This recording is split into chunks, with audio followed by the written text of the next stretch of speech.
Welcome to my channel, Worldwise.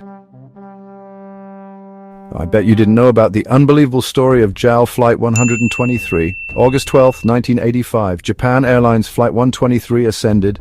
A Boeing 747SR JA8119, then a sound, an explosion, violent, earth-shattering. The sky itself seemed to break. This was catastrophic, unthinkable. At 24,000 feet, disaster struck. A fight for life had begun. The rear of the plane felt it most. The aft pressure bulkhead. It had failed. In the cockpit sat experienced men. Captain Masami Takahama, over 12,000 flight hours, a veteran calm under pressure. Beside him, First Officer Yutaka Sasaki, training for captaincy, 4,000 flight hours. Flight Engineer Hiroshi Fukuda, almost 10,000 hours. A seasoned team, 509 passengers, 15 crew members, total 524 souls. Obon holiday season, many traveling to see family or returning from summer vacations. Quiet anticipation. Arrival in Osaka. Departure from Haneda Airport, Tokyo. Routine, smooth, on time. Flight 123 pushed back at 6:04 p.m. At 6:12 p.m. it was airborne. The jet climbed gracefully over Sagami Bay. Seatbelt signs on. Passengers settled. No hint of the horror to come. The 747SR was a workhorse designed for Japan's busy domestic routes. It had a history, a past incident. In 1978, a tail strike on landing, repaired, certified airworthy. 7 years had passed, thousands of flights. No one suspected a hidden flaw. Just 12 minutes into the flight, the aircraft reached 24,000 feet. It was still climbing. The captain called for a right turn towards the Izu Peninsula, a standard flight path. Everything seemed perfectly normal. The crew ran through checklists. Flight attendants prepared for service. Then, the catastrophic failure occurred. The explosive decompression was violent. Air rushed out of the cabin. A sudden terrifying fog appeared. Oxygen masks deployed automatically. Loose items became projectiles. The cabin floor buckled upwards. Some passengers were pulled from seats. The noise was deafening. A roar. Panic began to spread quickly. Screams mixed with the wind's howl. In the cockpit, chaos erupted. Warning lights flashed everywhere. Alarms blared relentlessly. The pilots grabbed their controls, but the plane did not respond. The yokes and pedals were useless. Captain Takahama felt it instantly. Total loss of hydraulic pressure. This was a pilot's worst nightmare, a situation almost unheard of. The aircraft began to oscillate wildly, pitching up and down, uncontrollably. This was the dreaded phugoid cycle. Gaining altitude, then stalling. Diving, then pulling up sharply. Roller coaster motions, violent, nauseating. The crew fought for control. They were experienced. They were skilled. But this was beyond any training. They were flying a broken machine. Aircraft speak through control surfaces. Ailerons on the wings control roll.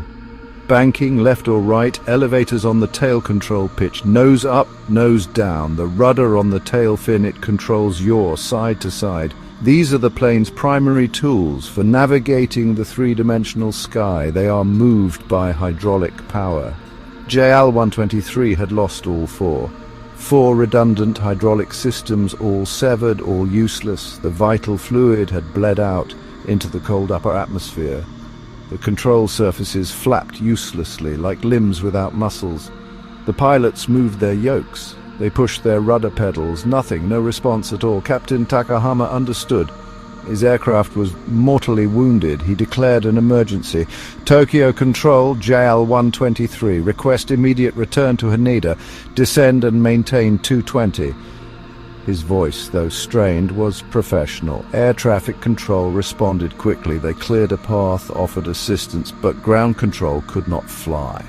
The challenge was immense. How do you steer a giant? A 300-ton Boeing 747 without its steering mechanism. It was like driving a car with no steering wheel, no brakes, only an accelerator. The crew faced an impossible task, yet they didn't give up. They began to improvise, desperately. Section 5. Dancing with Death, the thrust-only gambit. The crew had one option left, a sliver of hope. The four powerful Pratt & Whitney engines. These engines still responded. They could vary the thrust independently for each engine. More power on one side, less on the other. This could induce a slow turn. It was a crude, difficult method. Differential thrust was the key. Increasing power on the left engines might make the plane your right. Increasing power on the right might make it your left. Controlling pitch was harder.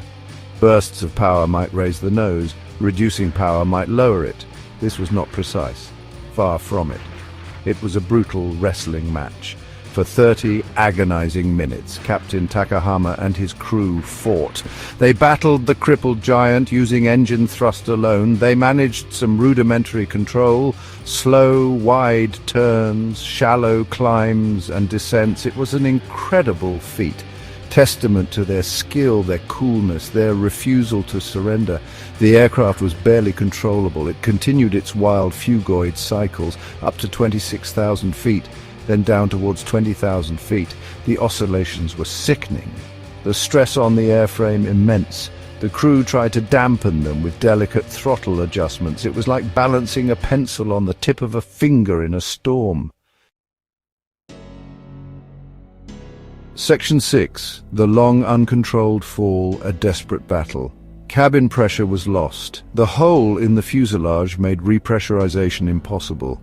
Oxygen masks were deployed, but their supply was limited. The crew needed to descend to reach air thick enough to breathe, below 10,000 feet. This was a critical objective alongside regaining control. They tried to lower the landing gear, hoping it would add drag, stabilize the aircraft somewhat.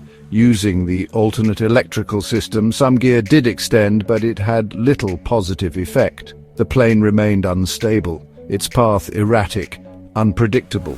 A wounded beast thrashing in the sky, drifting further from Haneda. The pilots communicated their plight. Hydraulic all loss, uncontrollable. These stark words painted a grim picture. Air traffic controllers tried to help, suggesting routes offering airports. Yokota Air Base was closer, a US military facility. The crew considered it, but reaching it seemed impossible. The 747 was now over mountainous terrain, the Japanese Alps rugged, forbidding. The crew fought to keep altitude, to avoid the menacing peaks below. They were losing the battle slowly. The aircraft was descending, its movements becoming more violent. Time was running out, the options were dwindling, hope was fading with the light. Section 7. Against the jagged peaks, the final harrowing moments. The struggle continued. Minute by agonizing minute, the sun was setting. Darkness began to creep in. Inside the cabin, terror reigned. Passengers knew something was terribly wrong. Some wrote farewell notes to their loved ones. The crew never stopped fighting. Their voices remained on the radio, calm, professional, yet strained. They spotted land, tried to turn towards any flat area. But the mountains loomed large. The aircraft was too low, too unstable, too damaged. Control was a fleeting illusion. The phugoid cycles worsened. A steep bank to the right, the plane's nose dropped sharply. This time it did not recover. The cockpit voice recorder captured it. The final desperate shouts. "Raise the nose! Power! Power!" Captain Takahama's last efforts, fighting until the very end. But the laws of physics were relentless. The crippled machine could fly no more. At 6:56 p.m., 32 minutes after the rupture, JL Flight 123 slammed into a ridge. The impact was catastrophic. Mount Takamagahara, Gunma Prefecture. The Boeing 747 disintegrated. A massive fireball erupted. Debris scattered over a wide area. The silence that followed was profound, broken only by the crackling flames. Of the 524 souls on board, only 4 would miraculously survive. The odds had been insurmountable. Section 8. Echoes of Courage, the enduring legacy of JL123. The crash site was remote, difficult to reach. Rescue efforts were delayed by darkness and terrain. When rescuers arrived, the scene was one of utter devastation. The 4 survivors were found: Keiko Kawakami, Hiroko Yoshizaki, her daughter Mikiko, and Yumi Ochiai, an off-duty flight attendant. The cause was traced back to a faulty repair in 1978, improperly repaired by Boeing technicians after a tail strike. Only a single row of rivets where two were required. This weakened the structure significantly. It was a hidden ticking time bomb. Over 7 years, microcracks grew, until August 12, 1985, when it failed. A tragic engineering oversight with catastrophic consequences. It led to sweeping changes in aircraft maintenance, yet amidst the tragedy, the crew's story shines. Captain Takahama, First Officer Sasaki, Flight Engineer Fukuda. They kept the 747 airborne for 32 minutes, a testament to their skill and courage. Their heroic efforts are remembered. A miracle of airmanship against impossible odds. Watch my next video now.